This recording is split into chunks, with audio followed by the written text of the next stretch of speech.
Dah.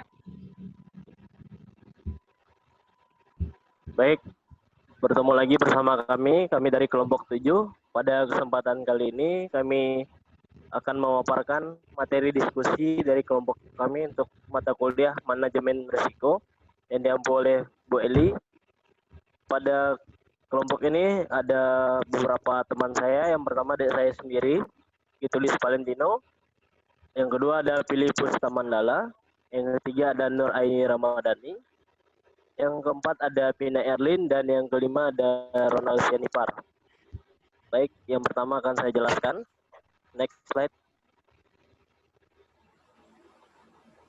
Pada pengantar kali ini atau pengantar untuk materi yang akan kami bahas ada yang pertama konsep dasar manajemen risiko ketiga, di mana pengertian dari risiko itu adalah seberapa besar kemungkinan suatu bahan atau material, proses atau kondisi untuk menimbulkan kerusakan atau kesakitan ataupun kerugian. Di mana manajemen risiko sendiri itu adalah proses manajemen terhadap risiko yang dimulai dari kegiatan mengidentifikasi bahaya, menilai tingkat risiko, dan mengendalikan risiko. Penilaian tingkat risiko ketiga dapat dilakukan dengan memadukan nilai, kekerapan, atau frekuensi terjadinya peristiwa bahaya ketiga dengan keparahan atau kerugian atau dampak kerusakan yang ditimbulkan. Next slide.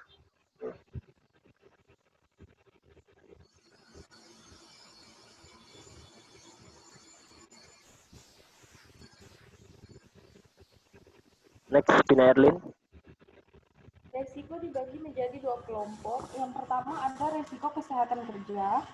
Resiko kesehatan kerja yaitu besarnya kemungkinan yang dimiliki oleh suatu bahan, proses atau kondisi untuk menimbulkan terjadinya kesakitan, gangguan kesehatan, dan penyakit akibat kerja. Resiko kelelahan kerja dipengaruhi oleh yang pertama ada magnitude of hazard atau konsentrasi dan dosis. Yang kedua ada efek ranting, yaitu tingkat dampak, fatality, very serious, moderate atau low, dan low. Yang ketiga itu ada probabilitas atau kemungkinan. Yang keempat ada frekuensi pajanan, dan yang kelima ada durasi pajanan.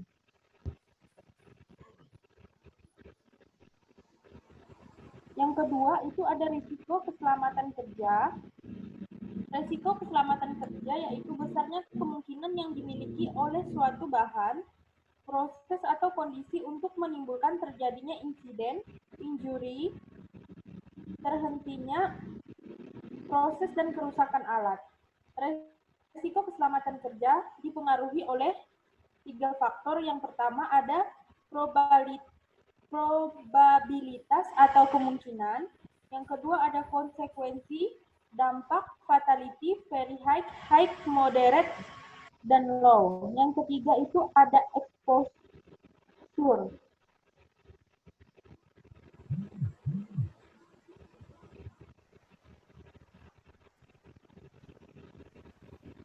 Tahapan manajemen risiko. Yang pertama ada penetapan tujuan, yaitu menetapkan strategi, kebijakan organisasi, dan ruang lingkup manajemen risiko yang akan dilakukan.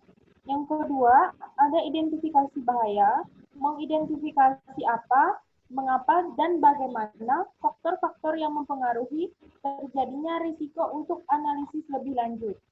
Yang ketiga ada analisa risiko, yaitu dilakukan dengan menentukan tingkat probabilitas dan konsekuensi yang akan terjadi.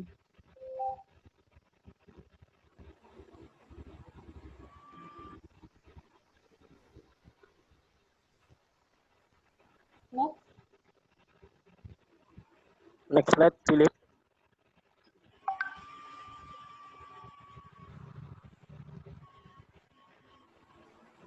Yang keempat, evaluasi risiko, membandingkan tingkat risiko yang ada dengan kriteria standar. Setelah itu, tingkatan risiko yang ada untuk beberapa hazard dibuat tingkatan prioritas manajemennya. Kelima, pengendalian risiko, yaitu melakukan penurunan derajat probabilitas dan konsekuensi yang ada dengan menggunakan berbagai alternatif metode, bisa dengan transfer risiko dan lain-lain.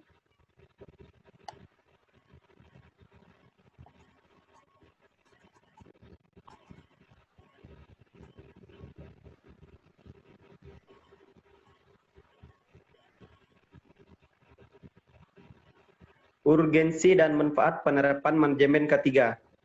Manajemen risiko sangat penting untuk dilakukan karena bisa mempersiapkan perusahaan untuk menghadapi kondisi tertentu yang menyebabkan kerugian bagi perusahaan.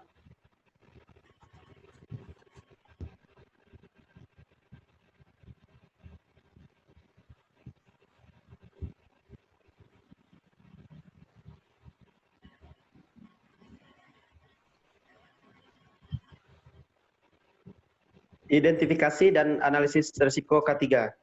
Identifikasi risiko ketiga bagian yang dipilih. Yang pertama, lingkungan, kebisingan, suhu yang panas, lantai yang licin, peralatan tidak ada. Proses kerja, rata-rata jam kerja di masing-masing stasiun di atas 8 jam. Pada proses penyimpanan bahan kimia, tidak ada dudukan sehingga bahan kimia menyentuh lantai. Adanya posisi kerja yang tidak ergonomis saat menuangkan kalsium karbonat pada clay bed dengan cara memanjat dan salah satu tangan memegang clay bed dan tangan satunya lagi bertumpu menahan beban berat badan. Kemudian desain alat.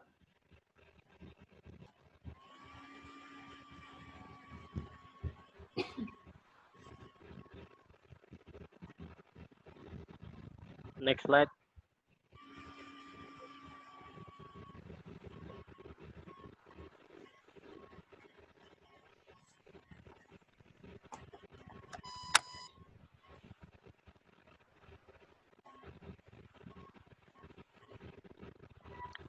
Ini silakan. Baiklah. Lalu selanjutnya adalah analisis resiko. Analisis resiko ini, metode yang digunakan adalah metode kualitatif. Dalam metode ini, tingkat resiko dinilai dengan menggunakan skala deskriptif saja, dengan menggunakan formulir analisis yang sederhana namun komprehensif. Hazard dan dampak dikategorikan berdasarkan pengetahuan, kemampuan, dan kesepakatan dari tim ketiga. Berikut adalah pengkategorian dampak konsekuensi dan kemungkinan probabilitas.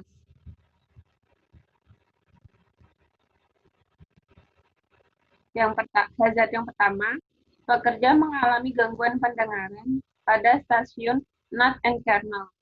Cenderung terjadi karena pengukuran kebisingan 100 desibel serta lama paparannya di atas 8 jam per hari. Konsekuensinya, gangguan pendengaran dari ringan sampai tuli. Probability-nya likely atau cenderung terjadi. Pada hazard yang kedua, pekerja mengalami gangguan dermatitis kontak. Cenderung terjadi karena tidak menggunakan APD, sarung tangan, dan masker saat melakukan pencampuran pada kernel. Konsekuensinya, dermatitis kontak, dan probability-nya adalah likely atau cenderung terjadi.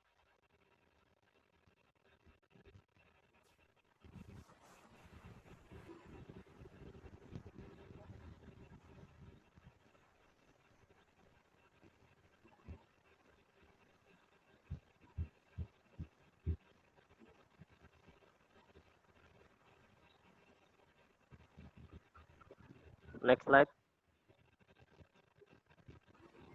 Ya, matrik risiko atau matrik risiko setelah memberikan penilaian untuk masing-masing proses kerja yang telah dianalisis.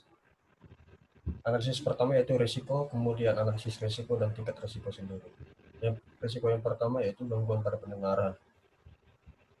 Gangguan pada pendengaran ini analisis risikonya cenderung terjadi, konsekuensinya bisa permanent disability, tingkat risikonya sangat tinggi atau high risk.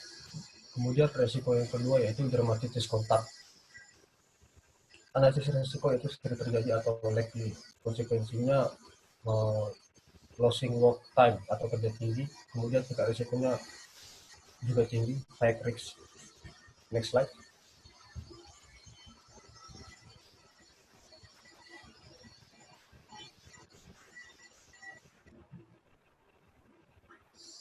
Evaluasi rekomendasi pengendalian. Yang pertama, rekomendasi pengendalian yang pertama yaitu cenderung terjadi karena pengukuran kebisingan desibel di atas 100 desibel serta lamanya pemaparan di atas 8 jam per hari. Oleh karena itu, pekerja diwajibkan agar menggunakan alat pelindung diri seperti airmuff. Airmuff dapat digunakan sebagai alat perlindungan sampai dengan 110 desibel. Menggunakan airmuff yang memiliki nilai noise reduction rate sesuai dengan kebisingan di area kerja, serta dapat memberikan rambu-rambu dan tanda bahaya pada area kebisingan di tempat kerja. Kemudian rekomendasi kedua terhadap evaluasi rekomendasi ini yaitu pengendalian yang dapat diberikan kepada pekerja yang mengalami gangguan dermatitis. Kontak risiko ini cenderung terjadi karena tidak menggunakan APD dengan baik seperti sarung tangan dan masker saat melakukan pencampuran pada kerne. Ini untuk mengurangi penyakit kulit, peradangan pada kulit yang menyebabkan kulit merah dan gatal-gatal. Dalam kondisi yang lebih serius, kulit dapat terkena dermatitis bisa sampai melepuh, mengeluarkan cairan, dan mengelupas. Next.